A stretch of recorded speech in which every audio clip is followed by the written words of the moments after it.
Les satellites électroniques deviennent soudainement incontrôlables. Il y a des surtensions dans le monde entier. Certaines zones subissent même un blackout total. Les scientifiques disposent de peu de données sur cet incroyable comportement solaire. C'est pourquoi nous ne sommes toujours pas en mesure de prédire avec précision quand et comment se produira la prochaine tempête géomagnétique. Un événement de ce genre a eu lieu en juillet 2012, mais heureusement, il a manqué la Terre de peu. Mais à seulement 9 jours près. Pour te donner un aperçu de ce qui a failli se passer, il nous faut présenter quelques notions d'astronomie. Une tempête solaire est une série d'effets que nous ressentons ici sur Terre après que certains événements se sont produits sur le Soleil. Notre étoile n'est rien d'autre qu'une énorme boule de gaz en fusion qui se déplace constamment. Donc ces événements se produisent plus souvent que tu ne le penses. Pour qu'une tempête solaire se déclenche, notre Soleil doit émettre des rafales d'énergie. Elles se présentent sous la forme d'éruptions solaires et d'éjections de masse coronale. Ces deux phénomènes envoient des charges électriques et des vagues de champs magnétiques vers la Terre à une vitesse stupéfiante d'environ 5 millions de kilomètres par heure. Lorsque ces tempêtes solaires atteignent notre planète, on peut voir des aurores boréales dans des endroits proches du cercle polaire. Mais elles peuvent aussi perturber les satellites ou d'autres types de communications électroniques. Certaines de ces tempêtes solaires peuvent être dangereuses, et en 2012, nous avons failli en subir une très puissante qui aurait pu avoir de graves conséquences. C'était même la plus puissante depuis plus de 150 ans, d'après les recherches effectuées par les astronomes. Mais comment avons-nous réussi à y échapper? Avons-nous fait quelque chose de particulier, ou bien était-ce qu'une pure coïncidence? Ce que nous savons, c'est qu'une de ces éjections de masse coronale a effectivement touché l'orbite de la Terre fin juillet 2012. Notre planète avait déjà quitté cet endroit précis alors qu'elle était sur sa trajectoire prévue autour du Soleil. Mais que se serait-il passé si elle ne nous avait pas manqué? Il s'avère que ces tempêtes solaires intenses sont dangereuses pour toutes sortes d'objets technologiques. Étant donné que nous sommes aujourd'hui littéralement entourés de gadgets, de nos smartphones à nos véhicules, imagine ce qui se passerait s'ils cessaient tous de fonctionner d'un coup. Voici comment les tempêtes solaires fonctionnent. Elles commencent par une explosion ou une éruption solaire. Ensuite, des rayons X et UV se déplacent vers notre Terre à la vitesse de la lumière.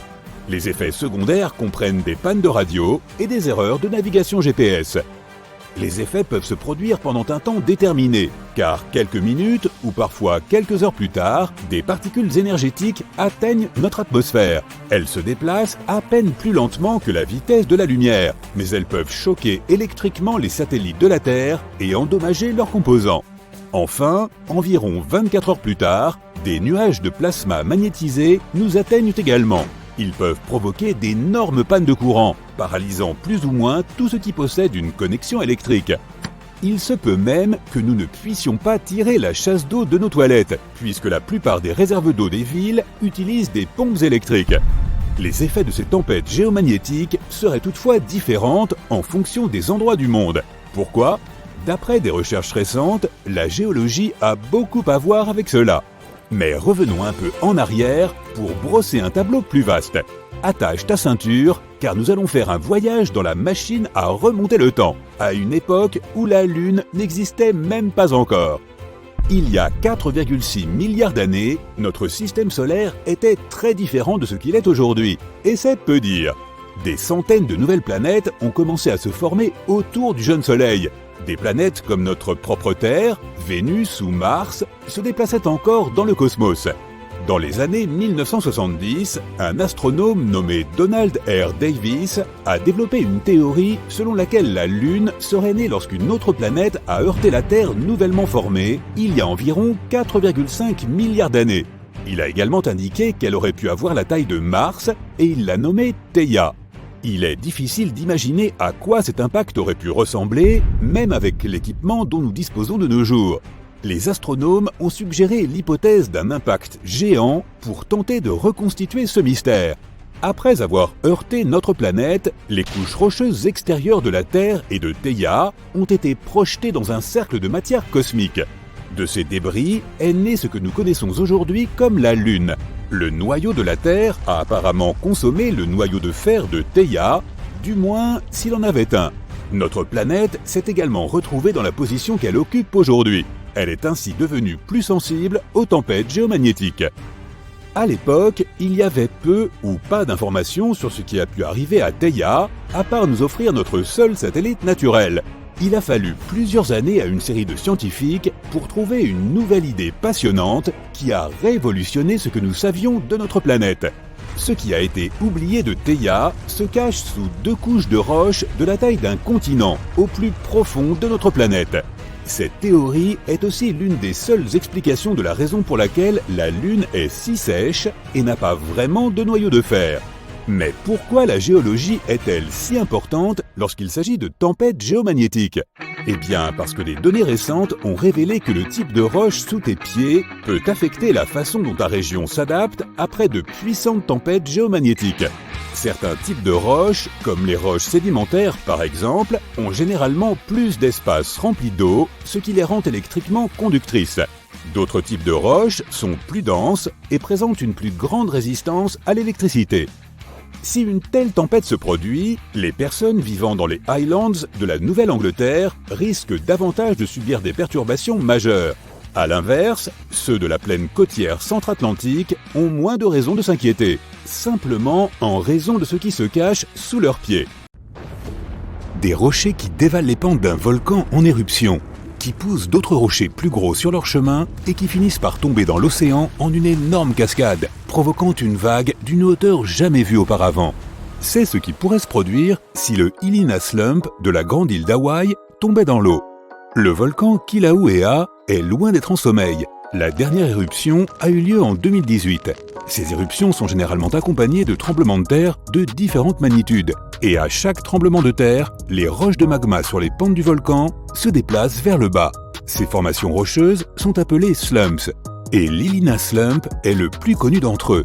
En 1868, l'effondrement de ce slump a provoqué un raz-de-marée de 18 mètres de haut. Mais le plus troublant est qu'il y a environ 110 000 ans, un glissement de terrain a provoqué l'un des plus puissants tremblements de terre jamais enregistrés, qui à son tour a provoqué un méga tsunami de plus de 300 mètres de haut. Les scientifiques craignent qu'un tel événement ne se reproduise à l'avenir. Si cela se produisait, la vague pourrait engloutir l'ensemble d'Hawaï et atteindre facilement les côtes d'Amérique du Nord et du Sud. Les géologues s'empressent cependant de rassurer les gens en expliquant qu'un tel glissement de terrain est peu probable dans un avenir proche. Il est tout simplement trop tôt pour cela. Mais lorsqu'il se produira, les conséquences seront catastrophiques. Bonne journée! Le parc national de Yellowstone, dans l'ouest des États-Unis, est célèbre dans le monde entier pour ses paysages éblouissants et en particulier pour le Grand Prismatic Spring, coloré, qui se trouve en son cœur. Mais nous devons tous rester conscients que Yellowstone est avant tout un énorme caldeira, en fait, un supervolcan endormi. La différence entre un volcan ordinaire, comme le Kilauea d'autrefois, et un supervolcan est que ce dernier est des milliers de fois plus puissant. Imagine une éruption crachant des tonnes d'énormes rochers et des rivières de lave en fusion, pompant des nuages de cendres qui font que les pays interrompent les voyages aériens pendant des semaines. Et maintenant, multiplie tout cela par 1000. Voici à quoi ressemblerait une éruption à Yellowstone. Au début, une énorme zone au milieu du parc national tremblerait, s'effondrerait, puis serait propulsée vers le haut en une explosion de plusieurs mégatonnes. Des coulées de lave et des roches magmatiques couvriraient une superficie d'environ 100 km², soit la moitié de Washington DC. Mais le plus grand danger est la cendre volcanique. Le panache de cendres s'élèverait à des kilomètres au-dessus et serait emporté par le vent dans toutes les directions. Comme l'éruption serait loin d'être ordinaire, la distance de propagation et les dégâts seraient également beaucoup plus importants que d'habitude. La cendre est épaisse et lourde, de sorte qu'elle couvrirait une vaste zone, détruisant les cultures et même les bâtiments. Pire encore, elle se répandrait dans l'air et bloquerait le soleil, entraînant une baisse drastique de la température et un hiver artificiel. Même les volcans réguliers peuvent faire baisser les températures mondiales de quelques degrés. Un supervolcan peut potentiellement provoquer une nouvelle ère glaciaire. Heureusement, les chances que le supervolcan de Yellowstone entre en éruption dans un avenir proche, ou même lointain, sont extrêmement faibles. Il n'y en a eu que 3 dans l'histoire de la Terre, et rien n'indique qu'une telle catastrophe devrait se reproduire. Les scientifiques estiment la probabilité à 0,00014%, ce qui est inférieur aux chances qu'un astéroïde nous anéantisse tous. En parlant de cela, Si les dinosaures pouvaient parler, et bon, s'ils étaient vivants au passage, ils te diraient que la menace des astéroïdes est tout à fait réelle. Les scientifiques de la NASA affirment avoir suivi 90% de tous les astéroïdes géocroiseurs de taille importante, et aucun d'entre eux n'est préoccupant. Mais il en reste encore 10%. De plus, les astéroïdes peuvent modifier leur trajectoire en raison de l'attraction exercée par d'autres corps célestes et finir par se diriger vers nous. Quelle chance! Si un astéroïde assez grand, de l'ordre de 1,6 km, touche la Terre, il provoquera d'abord une explosion assez puissante pour raser une douzaine de grandes villes en quelques secondes. Ensuite, l'impact soulèvera un nuage de poussière et de débris qui bloquera le Soleil, tout comme le nuage de cendres d'un volcan, et provoquera un hiver de plusieurs siècles sur toute la planète. Mais même s'il tombe dans l'océan, ce qui est plus probable, la vague qui en résultera s'élèvera à plusieurs kilomètres de hauteur, balayant les villes côtières de la surface de la planète. Mais au moins, il n'y aura pas de nouvelle ère glaciaire. Bien que les scientifiques soient pratiquement sûrs qu'une telle menace n'existe pas dans un avenir proche, on ne peut pas l'exclure complètement, et l'humanité a besoin d'au moins 5 ans pour se préparer à cet événement. Si un gros astéroïde proche de la Terre change soudainement de trajectoire et se dirige droit vers notre planète, nous n'aurons aucune chance contre lui. Un film catastrophe, quelqu'un ? Une calamité beaucoup plus probable, cependant, repose juste sous nos pieds. C'est la faille de San Andreas, en Californie. La faille est prête à se rompre depuis des années maintenant, et les scientifiques estiment qu'un tremblement de terre de ce type est susceptible de se produire dans les 3 prochaines décennies. Et quand il se produira, ce ne sera pas beau à voir. Ils s'attendent à une magnitude de 8, ce qui est comparable à certains des tremblements de terre les plus dévastateurs de l'histoire. Voici John. John semble attirer le mauvais temps et toutes sortes de catastrophes naturelles partout où il va. Un jour, John remarque que son chien est agité. Le toutou n'arrête pas de gratter sur la porte d'entrée et de s'agiter dans la maison. Il essaye même de se cacher dans un coin en hurlant et en aboyant. Lorsque des tasses commencent à tinter dans l'armoire, John comprend ce que cela signifie. Le bruit est produit par des chocs précurseurs, des mini-séismes qui précèdent l'événement principal. Les tremblements de terre se produisent souvent en grappe. Après quelques faibles tremblements de terre, il est probable qu'un plus gros soit en préparation. Précédant la catastrophe, on peut aussi remarquer des lumières bleues bizarres. Certaines d'entre elles semblent sortir du sol, d'autres planent dans les airs. Ce sont des lumières de séisme. Elles peuvent apparaître plusieurs jours ou quelques secondes avant que le sol ne commence à trembler. Maintenant, John marche le long du rivage de l'océan. Soudain, il voit l'eau se retirer de la plage à une vitesse fulgurante. John, mon ami, fuit aussi vite que possible et trouve un point en hauteur. Un tsunami arrive, et ta vie pourrait dépendre de la rapidité de ta réaction. Si John repère une élévation inattendue du niveau de la mer, cela peut être un autre signe de l'approche d'un tsunami. Cela se produit dans 40% des cas. L'eau qui arrive est la première vague du tsunami. La deuxième, beaucoup plus grande, arrivera environ 10 minutes plus tard.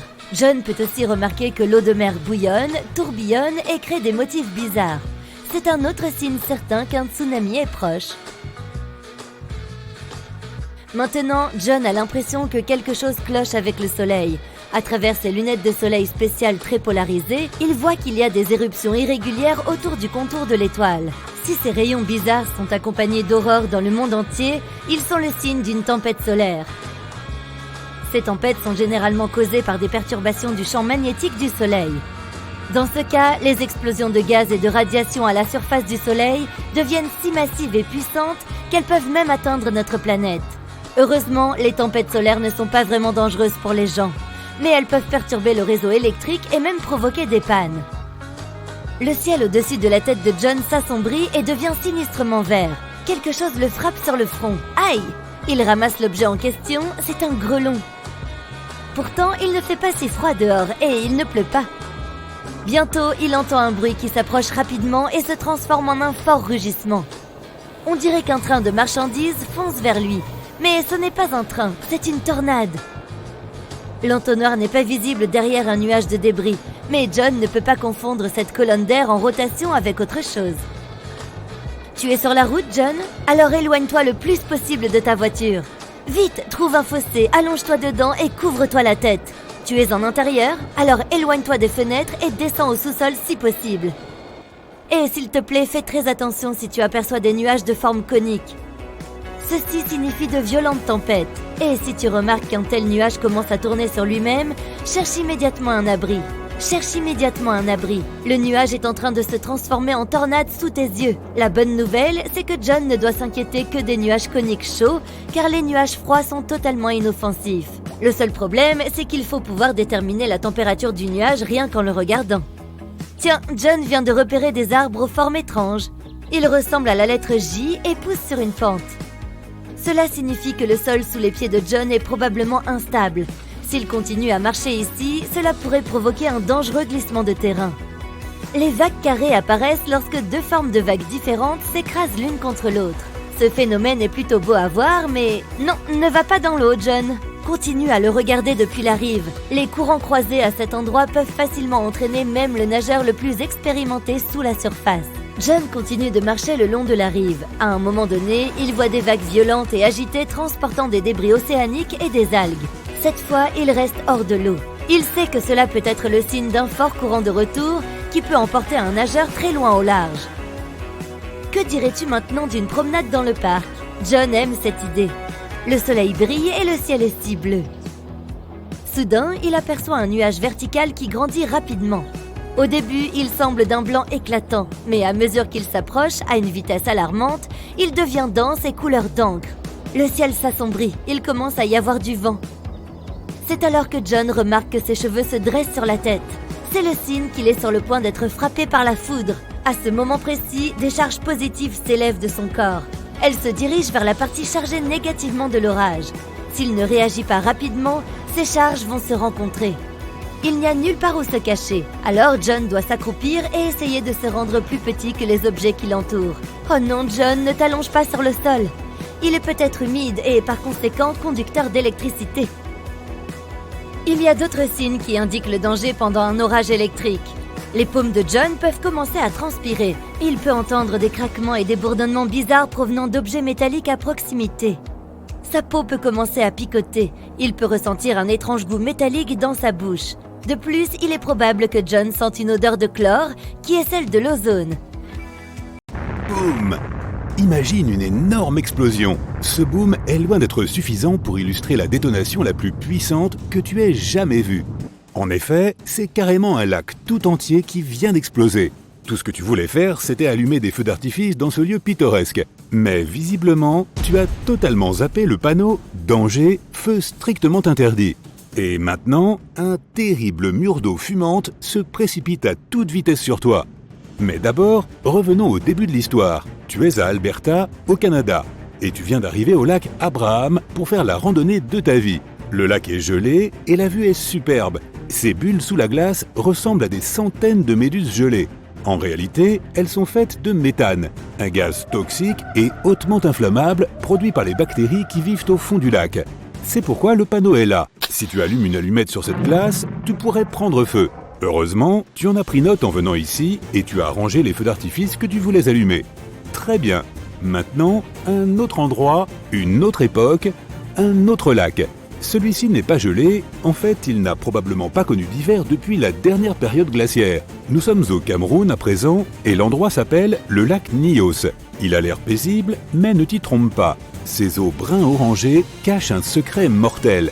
Le lac se trouve au sommet d'une zone très volatile et les fissures de son fond laissent échapper d'énormes quantités de dioxyde de carbone.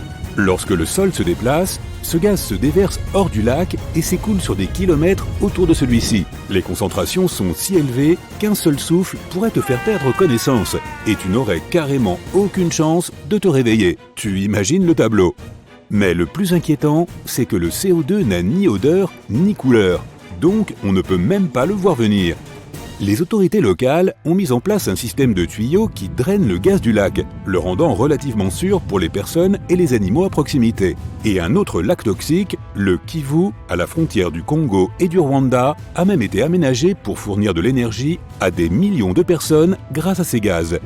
Puisque nous sommes en Afrique, allons jusqu'à visiter la dépression de Danakil en Éthiopie. Surnommée l'endroit le plus chaud de la planète, elle porte bien son nom. Le ravin est parsemé de sources d'eau extrêmement chaudes, d'étangs d'acide toxique et de volcans actifs. Le paysage est juste hallucinant, et il s'agit probablement du seul endroit habité sur Terre où aucune vie ne peut exister. Oui, c'est un oxymore, je sais. Le peuple Afar vit ici toute l'année et récolte le sel autour des sources pour en faire le commerce, alors que les scientifiques n'ont trouvé aucune preuve de vie microbienne dans celui-ci. Les humains sont connus pour s'installer partout, jusque dans des endroits que, normalement, n'importe qui devrait plutôt avoir tendance à fuir. Prenons l'exemple du mont Tambora en Indonésie. Des milliers de personnes vivaient sur et autour de ces pentes depuis des siècles, jusqu'à ce jour fatidique de 1815. Le Tambora est un volcan, et cette année-là, il a décidé d'entrer en éruption, ce qui a provoqué une explosion qui a tout effacé sur l'île. Elle a été entendue à près de 1000 km de là. Il a craché tellement de cendres volcaniques qu'elles sont retombées sur les îles environnantes et ont provoqué une année sans été dans tout l'hémisphère nord. C'était l'éruption la plus puissante des 10 000 dernières années, et après celle-ci, le mont Tambora a perdu jusqu'à 1524 mètres de sa hauteur. Mais revenons à notre époque. Il y a une île que tu n'auras jamais le droit de visiter, mais je parie que tu voudrais l'éviter à tout prix de toute façon. L'île aux serpents, au Brésil, abrite des milliers de serpents, comme son nom l'indique. Dès que tu poseras le pied sur son sol, tu courras le grand risque d'être mordu par une vipère. L'île est également le seul endroit où il est possible de rencontrer une vipère à tête de lance dorée. La rencontre d'une vie, assurément. Cet endroit est si dangereux que le Brésil en a interdit totalement l'accès aux touristes et à tout autre visiteur. Bon, je vais changer de plan alors. Maintenant, enfile tes vêtements les plus chauds et n'oublie pas ton chapeau en fourrure. Nous allons à Oymyakon, en Russie. C'est une petite ville du Grand Nord et c'est aussi l'endroit habité le plus froid de la planète. Le seul endroit sur Terre où la température moyenne est plus basse, c'est l'Antarctique. Alors c'est pour te dire à quel point il y fait glacé. En hiver, si tu oublies de mettre un pull, un autre pull, encore un autre pull et un manteau de fourrure, tu seras frigorifié jusqu'à l'os en quelques secondes. Ici, les températures chutent jusqu'à moins 71 degrés Celsius. Les fruits frais se transforment en morceaux de glace en quelques minutes et deviennent si durs qu'ici, tu pourras utiliser une pomme pour enfoncer des clous dans le bois. Avant de congeler sur place, allons dans un endroit où aucun bateau ne pourra t'emmener, la côte des Squelettes en Namibie. Non, sérieusement, tu ne peux arriver ici qu'en voiture ou en avion, car les bateaux et les navires ne s'approchent pas de cet endroit. Les eaux sont traîtresses et les coups de vent soudains font tourner les bateaux et les projettent contre les rochers acérés qui se cachent sous l'eau pour éventrer leurs coques. La côte elle-même s'étend sur des centaines de kilomètres et est divisée en deux parties, l'une au sud et l'autre au nord. Les visiteurs à bord de véhicules tout-terrain sont autorisés à entrer librement dans la partie sud, mais seules 800 personnes par an peuvent se rendre dans la partie nord et seulement dans le cadre de visites guidées. On sait que beaucoup de gens se sont perdus à jamais dans ce désert, et c'est un endroit vraiment redoutable. Il doit son nom aux nombreuses carcasses d'animaux qui y sont trouvées. Pourtant, environ 50 000 indigènes parviennent à survivre ici, avec des animaux qui se sont eux aussi adaptés. Phoques, lézards, hyènes et même éléphants. Qui pourrait croire qu'il existe une machine de destruction massive en plein cœur de l'Europe? Eh oui, Naples, l'une des villes les plus célèbres d'Italie, est construite au sommet d'un supervolcan en activité. En 2018, des scientifiques ont remarqué que cette énorme montagne accumulait du magma dans ses profondeurs. Ils affirment que ce volcan n'est pas réellement susceptible d'entrer en éruption dans un avenir proche. Mais il existe un volcan plus petit, mais non moins dangereux à quelques kilomètres de là, le tristement célèbre Vésuve. Tu as sans doute déjà entendu parler de lui. C'est lui qui est entré en éruption, voilà 2000 ans, recouvrant de cendres et de magma la ville romaine de Pompéi.